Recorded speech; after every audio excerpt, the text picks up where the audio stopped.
Okay so हम लोग आज सेक्शन बी करेंगे इस टॉपिकल पास्ट पेपर्स का, states of matter again, and this is the last. इसके बाद फिर हम लोग सेकंड चैप्टर की तरफ मूव करेंगे। द फर्स्ट क्वेश्चन अगेन इसमें भी ऐसे ही है, जिस तरीके से हम ऊपर जाते जाएंगे तो फिर एयर्स इंक्रीज़ होते जाएंगे। जिस एयर में ये आया है उसका क्वेश्चन तो वो आते जाएंगे। The first question is October November 2012 paper 2 variant 2. Okay, question number 7 part B. Overmined glasses often appear cloudy because they have many small cracks on their surface. Wine जिस ग्लास में डालते हैं तो जब वो ओल्ड हो जाते हैं तो उसमें जो है ना इस तरीके से बता रहे हैं कि क्रैक्स आना शो हो जाते हैं। क्यों होते हैं?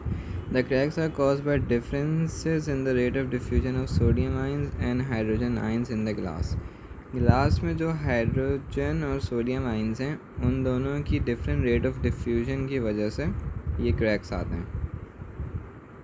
ऑब्वियसली सोडियम आइंस, अच्छा वो आइंस आ गए इसमें, तो sodium is Na and hydrogen is H, ठीक है। बट ये आइंस अभी लेट्स इग्नोर इट, अभी आइंस पता नहीं है। बेसिकली आइंस होते हैं कोई किसी ने इलेक्ट्रॉन या तो अपना दिया हुआ होता है या फिर लिया हुआ होता है, या तो पॉजिटिव चार्ज आता है उस पर या तो नेगेटिव चार्ज आता है। We will learn this. अभी फ़िलहाल सोडियम इज़ अ मेटल और वो आइन को सॉरी इलेक्ट्रॉन जो होते हैं, तो सोडियम जो है वो इलेक्ट्रॉन्स होते हैं, प्रोटॉन्स होते हैं, एक इलेक्ट्रॉन वो लूज़ कर देता है। और हाइड्रोजन भी ऐसे ही, वो भी इलेक्ट्रॉन लूज़ करता है, गेन नहीं करता। तो इस वजह से इनके आइंस बन जाते हैं। बट अभी लेट्स से अभी पता नहीं है तो अभी मैं हटा रहा हूँ इन चार्जेस को। लेट्स से Na है और H है। Explain the meaning of the term diffusion. Diffusion की डेफिनेशन लिखनी है।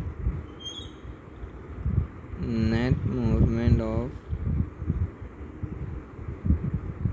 particles from high concentration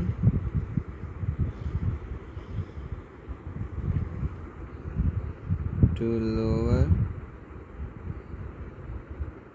concentration. Okay, ये हम लिख सकते हैं। Suggest why sodium and hydrogen ions do not diffuse at the same rate.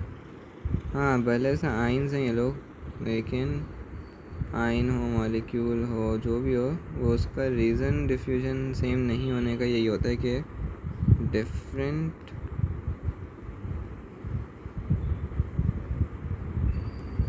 Relative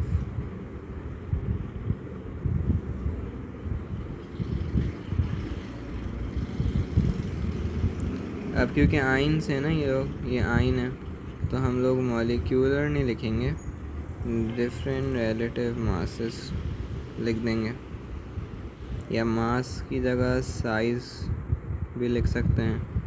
क्योंकि मॉलिक्यूल्स के लिए मॉलिक्यूलर होता है, एलिमेंट्स के लिए एटॉमिक होता है।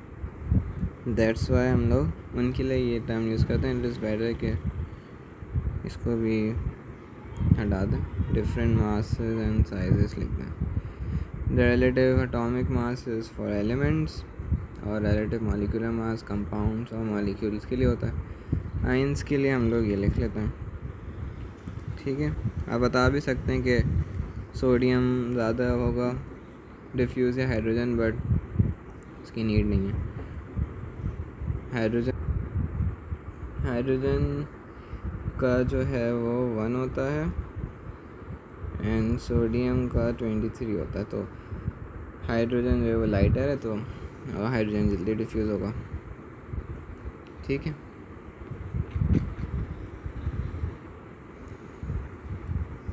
ओके,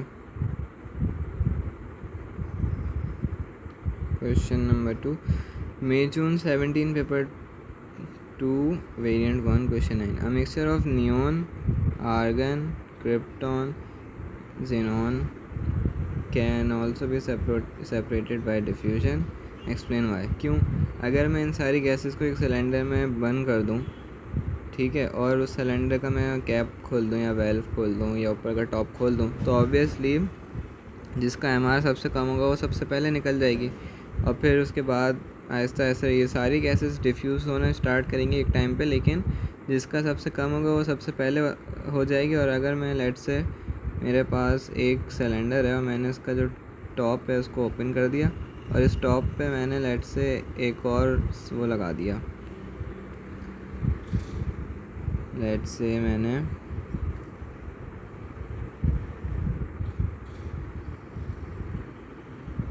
टॉप पे एक कलेक्टिंग वेसल लगा दिया। अब यहाँ पे जो गैसेस हैं जितनी भी हैं लेट्स से,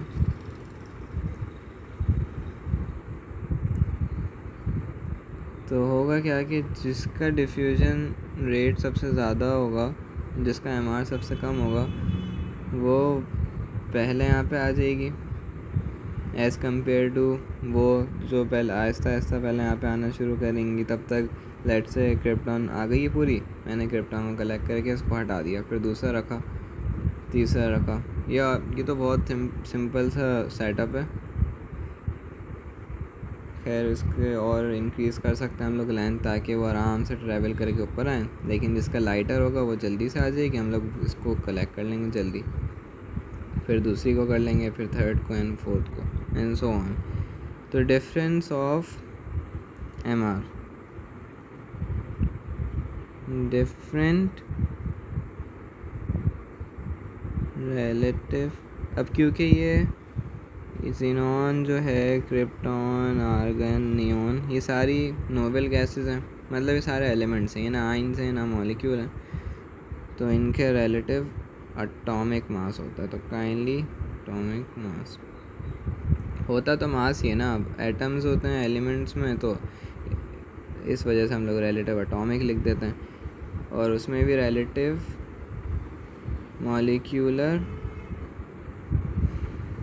मास में भी मास ही होता है, लेकिन मॉलिक्यूल्स कंपाउंड में होते हैं, मॉलिक्यूल्स होते हैं, तो इस वजह से हम लोग ये लिख देते हैं। तो इस वजह से कोई नई चीज़ नहीं है, बस मास इम्पॉर्टेंट होता है, वेट लेट्स से AR, ठीक है, इसकी वजह से हम लोग कलेक्ट कर सकते हैं। What is meant by the term diffusion? Again same, net movement of particles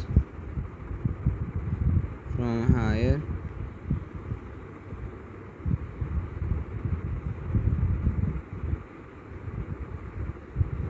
concentration to lower concentration, ठीक है।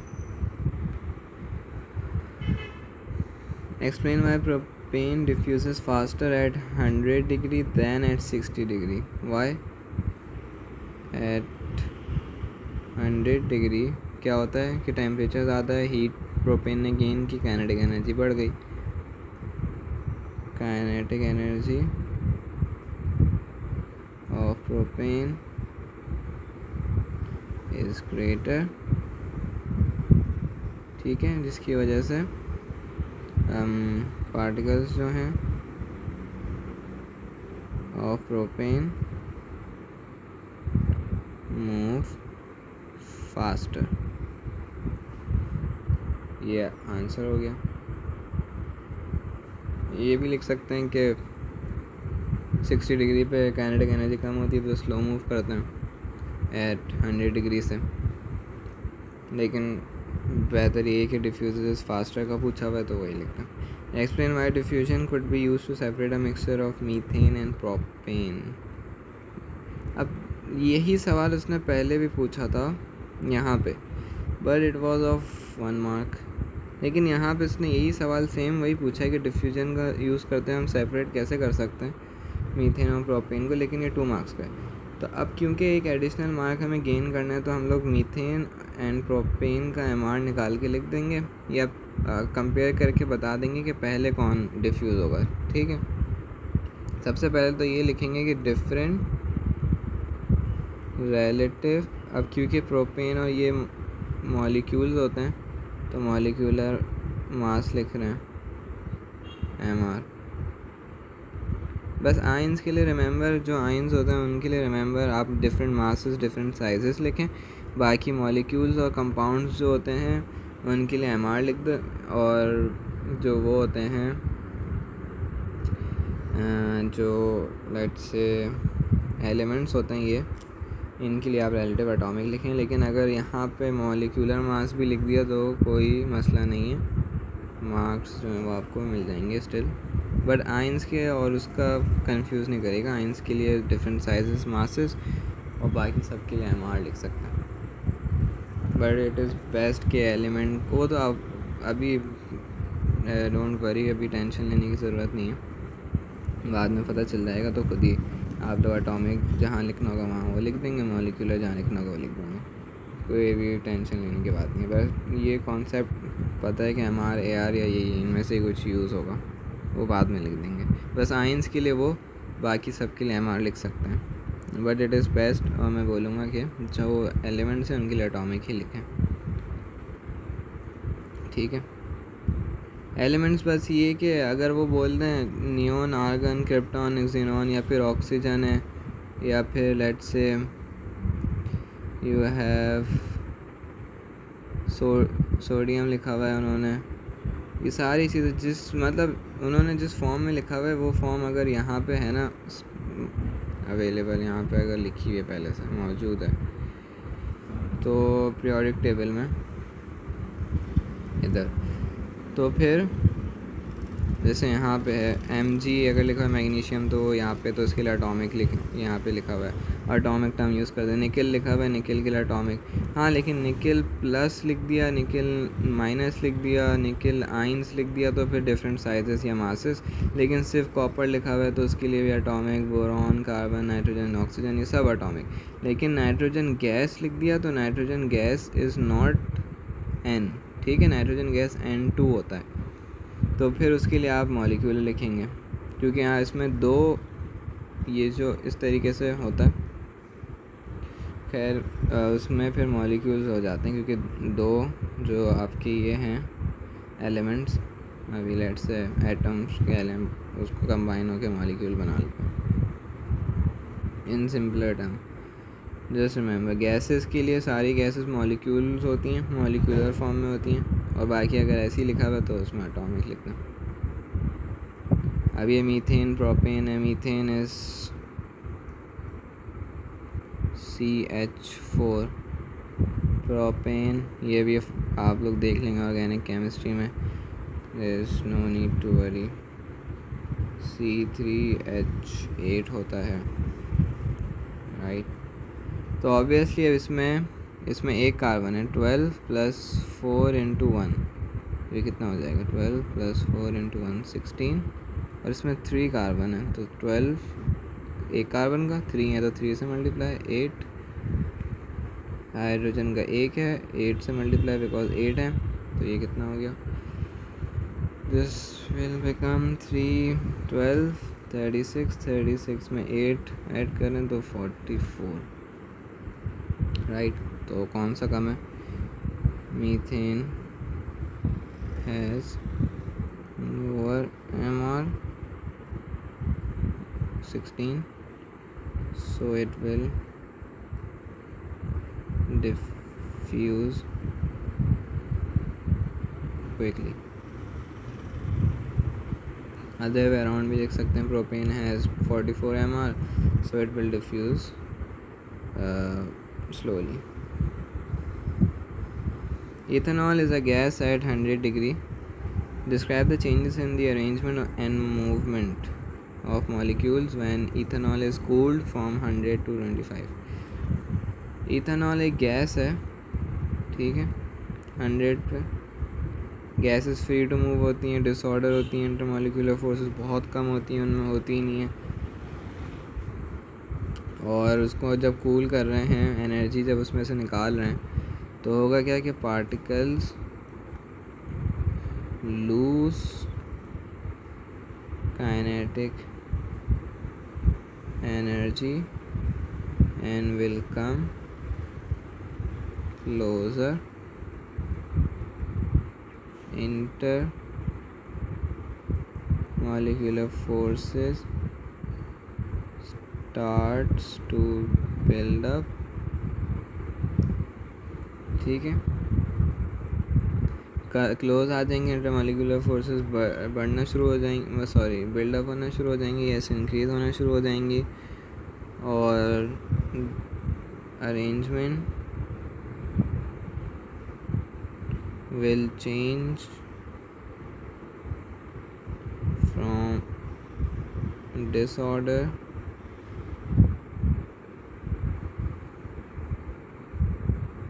टू, लेट्स से ये हो जाएगी। अच्छा, अब इन्होंने हमें 25 डिग्री पे कूल तो कर दिया, लेकिन इन्होंने हमें ये नहीं बताया कि इथेनॉल लिक्विड कब बनता है और सॉलिड कब बनता है। हमें ये नहीं पता, बस ये पता है कि गैस से उसको कूल कर दिया, मतलब गैस नहीं है, अब लिक्विड हो सकता है, सॉलिड हो सकता है। तो बस ये लिख देंगे फिर हम लोग, arrangement will change from disorder, ये लिख देंगे सिर्फ। अगर सॉलिड होता तो लिख देते disorder to ordered regular arrangement, और अगर लिक्विड होता तो disorder to irregular arrangement where particles move past each other. और क्या लिख सकते हैं, और काइनेटिक एनर्जी लूज़ कर देंगे, ओके क्लोज आ जाएंगे, फोर्सेस बढ़ना शुरू हो जाएंगे, ऑर्डर से वो हो जाएंगे, एंड पार्टिकल्स स्लो डाउन हो जाएंगे। काइनेटिक एनर्जी कम होगी तो ऑब्वियसली स्पीड नहीं होगी, हल्के हो जाएंगे, ज़्यादा जल्दी रैपिडली मूव नहीं कर पाएंगे। I think this is enough.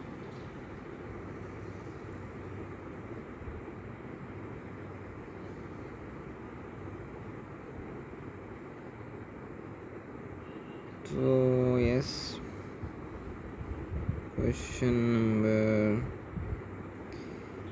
okay, May-June 2019 paper 2 variant 1. Food packaging produces lots of waste. This waste includes both plastic and glass. Glass waste is melted and then made into new objects. Melt किया है इसको, हमारे concern की बात तो ये है कि इसको मेल्ट किया।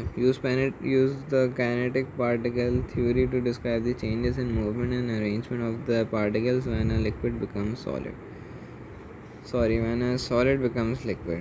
ओके, तो क्या होता है, particles move past each other, kinetic energy increase हो जाती है, intermolecular forces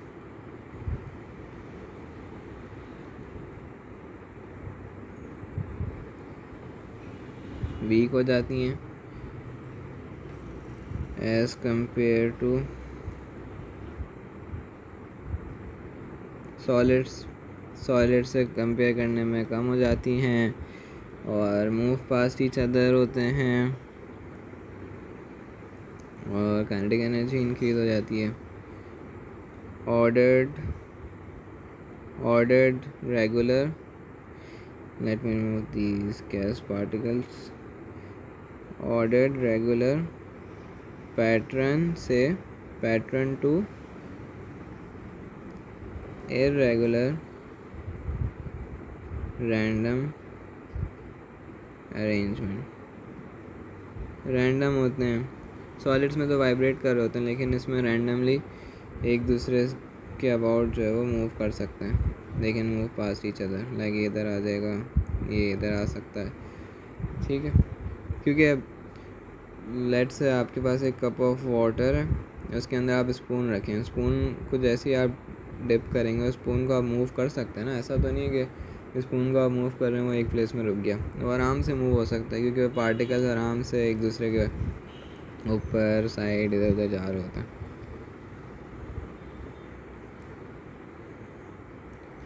May-June 2019 variant 2 paper 2. A sample of waste includes plastic and copper. Copper waste is melted, again waste को मेल्ट कर रहे हैं, वेव्स को मेल्ट कर रहे हैं and then cool to make new object. Use kinetic particle theory to describe the changes in movement and arrangement of the particles when a liquid cools to become a solid. Liquid जब solid में बनता है तो क्या होता है, इसी का बिल्कुल ऑपोजिट हो जाता है जो नीचे लिखा है. Particles vibrate about fixed position. Kinetic energy decreases. Irregular to intermolecular forces are strong. Irregular, random to ordered. These are keywords, so remember them. Ordered, regular, arrangement. Again ये सब अवेलेबल हैं इन द लेक्चर्स और notes में जो upload हुए हुए हैं Google Drive पे. So make sure to check them. और उसमें एग्ज़ाम टाइप आंसर भी लिखा हुआ है फॉर 3 marks का है, 3 to 4. You can write that also. Okay, last, sulfur dioxide is a colorless gas which can be found in air. Liquid sulfur dioxide, liquid. Okay.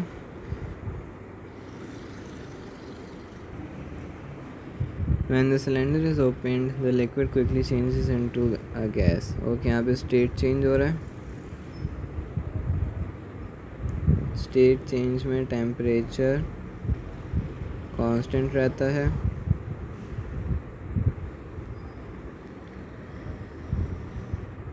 Remember cooling और heating curve के solid से liquid में late से पहले heat gain करता है, फिर जब वो स्टेट चेंज हो रहा होता है सॉलिड टू लिक्विड तो वो इस तरीके से रहता है, फिर हीट गेन करता है और फिर अगेन एक कांस्टेंट लाइन होती है लिक्विड टू गैस में, और फिर अगेन थोड़ा सा हीट गेन कर लेता है. This is heating curve. और कूलिंग कर्व इसके ऑपोजिट होता है बिल्कुल. पहले डाउन जाता है, लॉस करता है हीट, फिर गैस टू लिक्विड बन जाता है, फिर अगेन लूज़ होती है और फिर लिक्विड टू सॉलिड और फिर अगेन लूज़ हो जाती है. कोई इशू नहीं है. Okay. Use the kinetic particle theory to describe the changes in movement and arrangement. Bold किया हुआ है क्योंकि उनको ये 2 बातें चाहिए. इस for 2 marks. How the particles when liquid becomes a gas. Liquid sulfur is S, di means 2, oxide means oxygen, that means SO2. Simple. अभी हम लोग देखेंगे फॉर्मूलाज बनाना, तो डो नॉट वरी. बस अभी फ़िलहाल ये बताना है लिक्विड गैस बन जाती है तो क्या होता है. Particles move freely in gas. ये तो मूवमेंट के बारे में बात हो गई. और अरेंजमेंट इर्रेगुलर होती है, random in liquid to disorder. बिल्कुल ही डिसऑर्डर्ड हो जाती है. Particles are far from each other. You can write about intermolecular forces.